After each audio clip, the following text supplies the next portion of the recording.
Bab 8. Bismillah, kunci lembut yang membuka pintu rezeki yang tidak terlihat. Ada waktu-waktu dalam hidup ketika manusia merasa rezekinya seakan tertahan. Usaha dilakukan, doa dipanjatkan, namun hasilnya tampak berjalan lambat seperti air yang menetes dari batu. Di titik seperti inilah Bismillah menunjukkan sisi lain yang sering luput dipahami.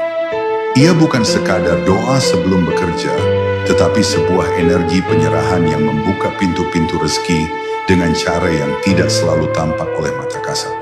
Ketika engkau memulai sesuatu dengan menyebut nama Allah, kalimat itu berubah menjadi undangan halus yang mengetuk pintu karunia-Nya. Dan ketukan itu tidak pernah diabaikan. Ia menjadi cahaya yang mengalir ke dalam langkahmu, membawa berkah yang terkadang baru terlihat setelah perjalananmu cukup jauh. Rezeki tidak hanya berupa uang atau materi.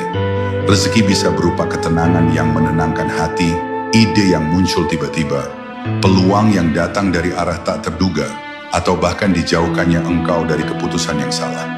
Saat engkau mengucapkan Bismillah, engkau tidak hanya meminta hasil, tetapi juga memohon agar setiap jalan yang Allah bukakan adalah jalan yang benar-benar membawa kebaikan untukmu. Kalimat ini membuat rezeki tidak lagi dipahami sebagai sesuatu yang dikejar, tetapi sebagai sesuatu yang dilapangkan. Dan ketika hati dilapangkan, pintu-pintu yang sebelumnya terasa berat pun mulai terbuka dengan cara yang lebih lembut. Kadang rezeki tidak terlihat karena hati dipenuhi kegelisahan. Kegelisahan membuat pandangan sempit, pikiran kusut, dan langkah menjadi ragu. Bismillah menghadirkan ruang batin yang lapang agar engkau mampu melihat peluang yang sebelumnya tertutup oleh kekhawatiran.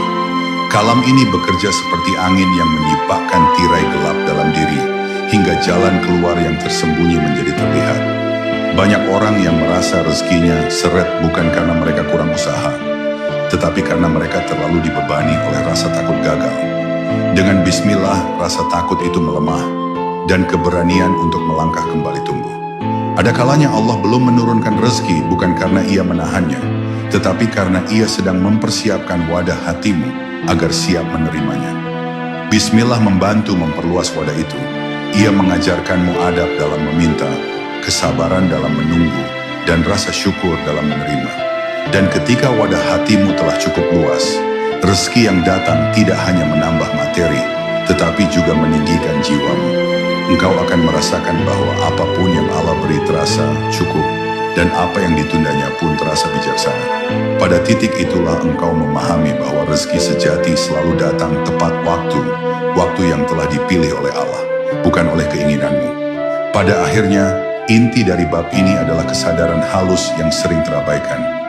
Bismillah bukan hanya pembuka pekerjaan, tetapi pembuka pintu-pintu rezeki yang bahkan tidak engkau ketahui sedang menunggu untuk kau jemput. Dengan menyebut nama Allah, engkau sedang mengalirkan keberkahan ke dalam setiap langkah, bahkan ke dalam langkah yang tampak kecil sekalipun. Dan saat keberkahan itu menyatu dengan usahamu, rezeki yang datang bukan hanya mencukupi hidupmu, tetapi juga menenangkan jiwamu. Rezeki seperti inilah yang membuat hidup terasa ringan, karena engkau tahu ada Zat yang Maha Pemurah yang selalu menyertai setiap ikhtiar dan harapanmu.